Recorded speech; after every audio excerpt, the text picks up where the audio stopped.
Once upon a time, in a kingdom veiled by mist and mystery, there lived a young princess named Sarah. She was as fair as the springtime and as gentle as the summer breeze, yet there was something in her heart that left her feeling incomplete. Despite the grand halls, the beautiful gardens, and the royal robes that adorned her, Sarah often wandered alone, her mind lost in thoughts of something she could not name. Many believed that Princess Sarah had everything a royal could wish for: wealth, beauty, and grace. Yet, she felt as though a piece of her soul was missing, like a puzzle that could never quite be completed. She searched the land for answers, but none could provide her with the truth she so desperately sought. One evening, when the moon was a silver crescent in the sky and the stars twinkled like diamonds scattered upon a velvet cloth, Sarah took to walking in the castle gardens. There, in a quiet corner, she encountered a shimmering light. At first, she thought it was the glow of the moon, but then she realized it was something far more magical. A small figure, no larger than a child's hand, hovered before her. It was a fairy, dressed in a gown of silver light, her wings sparkling as though they were woven from the very stars themselves. "Good evening, Princess Sarah," said the fairy, her voice soft as the wind through the trees. "I am Fanny, the silver fairy, and I have come to speak with you of the loss you feel in your heart." Sarah gazed at the fairy in surprise. "A fairy? And what do you mean by the loss I feel?" Fanny's wings fluttered gently, casting tiny sparks of light in the air. "I see that you carry a sadness that none can understand. You are lost, not in the world, but within yourself. You seek something you cannot name, something beyond the riches of this world.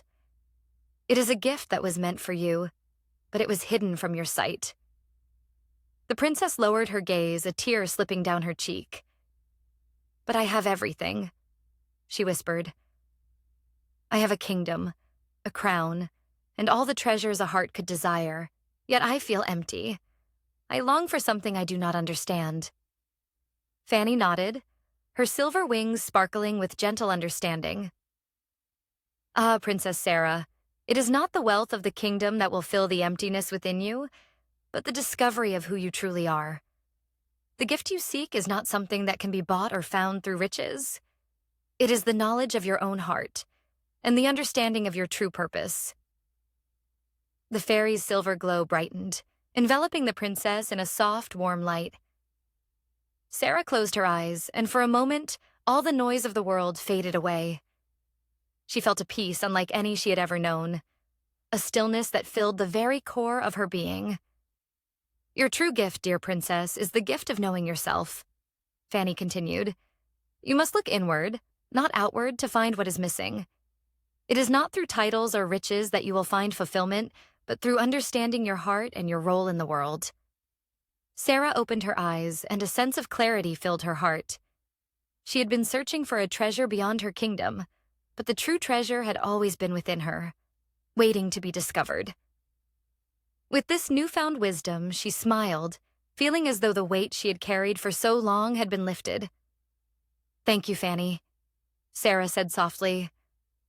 "I now understand. I do not need to search the world for what I seek, for it has always been inside me." The fairy nodded, her wings glowing brighter still. "You have found the truth, Princess Sarah, and with it you will lead with a heart full of wisdom and love.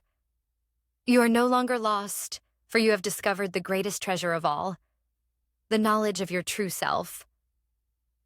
With that, Fanny's silver light faded into the night, leaving Sarah standing alone in the garden.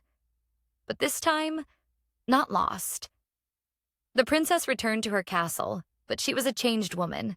She ruled her kingdom not with the weight of expectations, but with the freedom of knowing who she truly was. And from that day on, Sarah was no longer the lost princess, for she had found herself and in doing so, had found her place in the world.